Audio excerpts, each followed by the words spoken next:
You, John Fitzgerald Kennedy, do solemnly swear. I, John Fitzgerald Kennedy, do solemnly swear. That you will faithfully execute the office of President of the United States. That I will faithfully execute the office of President of the United States. And will, to the best of your ability. And will, to the best of my ability. Preserve, protect, and defend the Constitution of the United States. Preserve, protect, and defend the Constitution of the United States. So help you God. So help me God.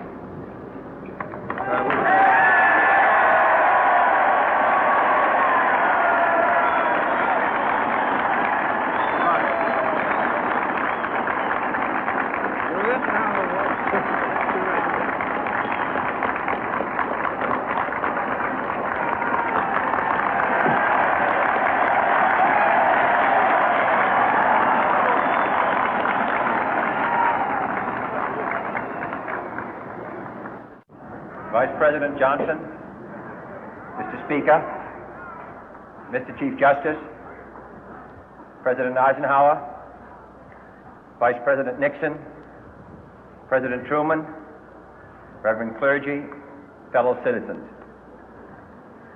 We observe today not a victory of party, but a celebration of freedom, symbolizing an end as well as a beginning, signifying renewal as well as change.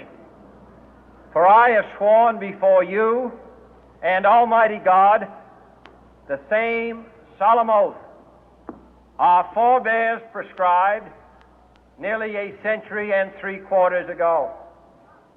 The world is very different now, for man holds in his mortal hands the power to abolish all forms of human poverty and all forms of human life. And yet the same revolutionary beliefs for which our forebears fought are still at issue around the globe.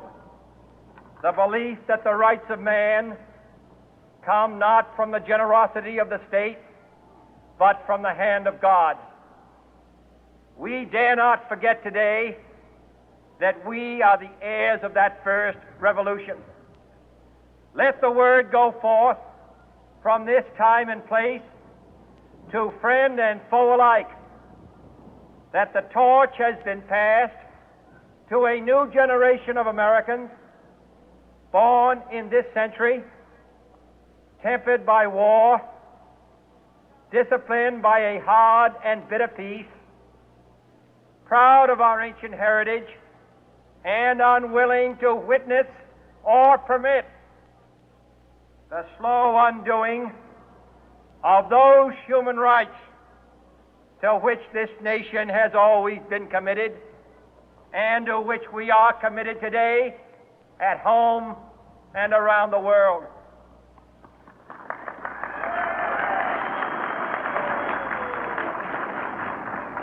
Let every nation know, whether it wishes us well or ill, that we shall pay any price, bear any burden, meet any hardship, support any friend, oppose any foe to assure the survival and the success of liberty.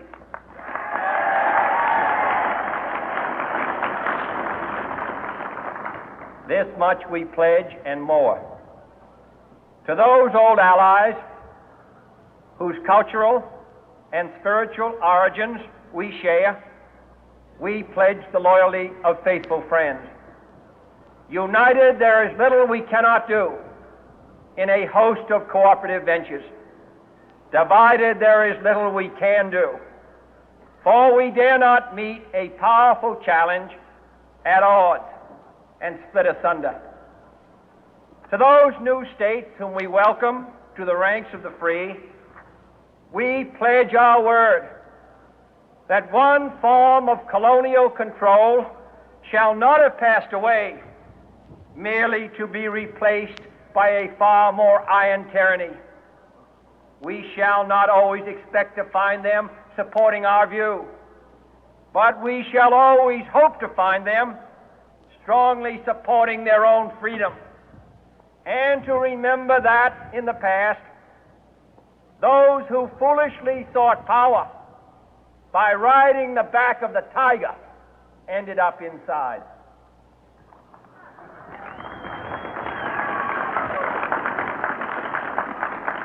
To those people in the huts and villages of half the globe struggling to break the bonds of mass misery, we pledge our best efforts to help them help themselves for whatever period is required, not because the communists may be doing it, not because we seek their votes, but because it is right. If a free society cannot help the many who are poor, it cannot save the few who are rich.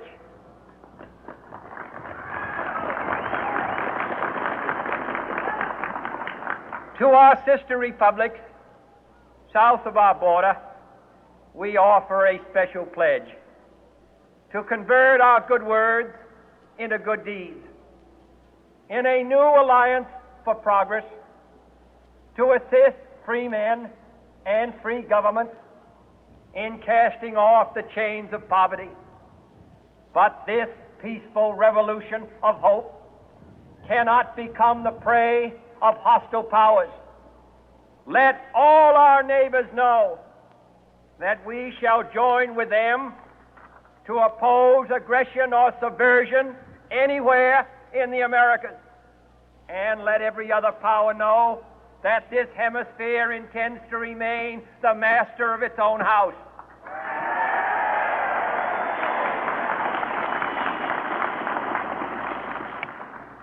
To that World Assembly of Sovereign States, the United Nations, our last best hope, in an age where the instruments of war have far outpaced the instruments of peace, we renew our pledge of support to prevent it from becoming merely a forum for invective, to strengthen its shield of the new and the weak, and to enlarge the area in which its writ may run.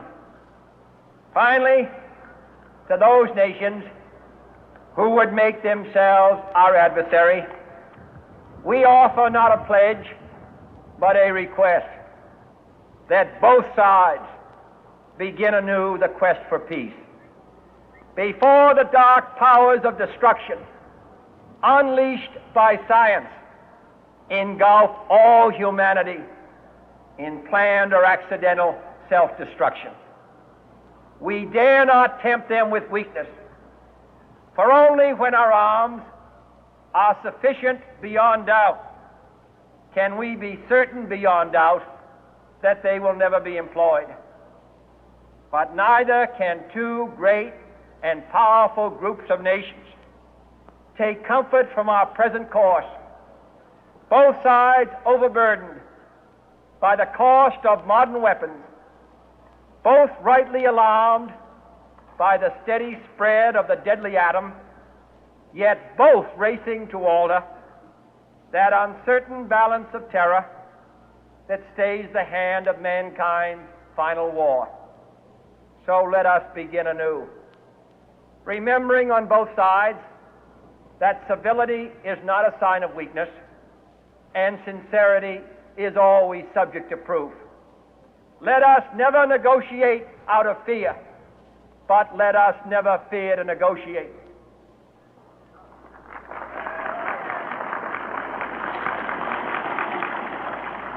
Let both sides explore what problems unite us, instead of belaboring those problems which divide us. Let both sides, for the first time, formulate serious and precise proposals for the inspection and control of arms, and bring the absolute power to destroy other nations under the absolute control of all nations.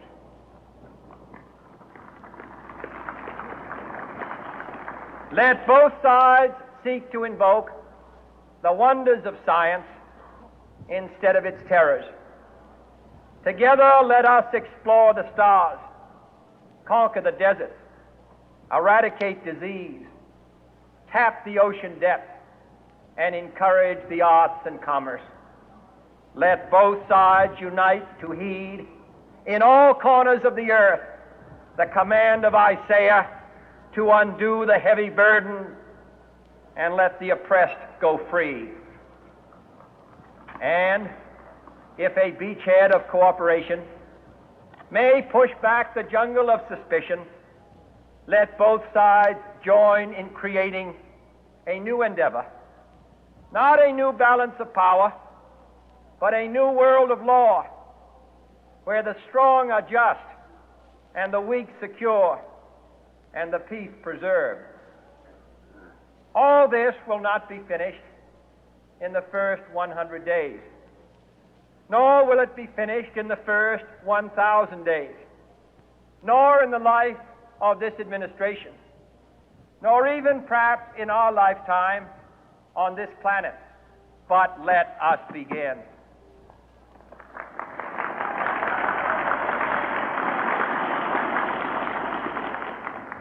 In your hands, my fellow citizens, more than mine, will rest the final success or failure of our course. Since this country was founded, each generation of Americans has been summoned to give testimony to its national loyalty. The graves of young Americans who answered the call to service surround the globe. Now the trumpet summons us again, not as a call to bear arms, though arms we need, not as a call to battle, though in battle we are, but a call to bear the burden of a long twilight struggle, year in and year out, rejoicing in hope, patient in tribulation, a struggle against the common enemies of man, tyranny, poverty, disease, and war itself. Can we forge against these enemies a grand and global alliance, north and south, east and west, that can assure a more fruitful life for all mankind? Will you join in that historic effort?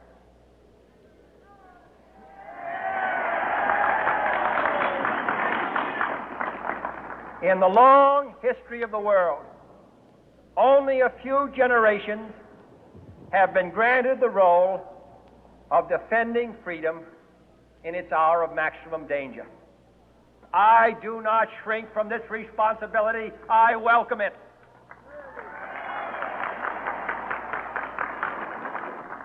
I do not believe that any of us would exchange places with any other people or any other generation.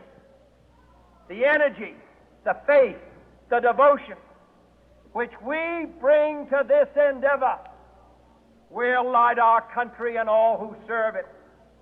And the glow from that fire can truly light the world. And so, my fellow Americans, ask not what your country can do for you. Ask what you can do for your country.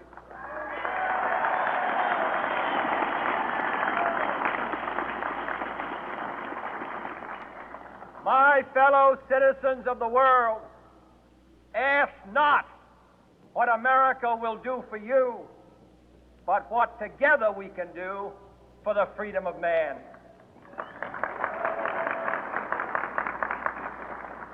Finally, whether you are citizens of America or citizens of the world, ask of us here the same high standards of strength and sacrifice which we ask of you.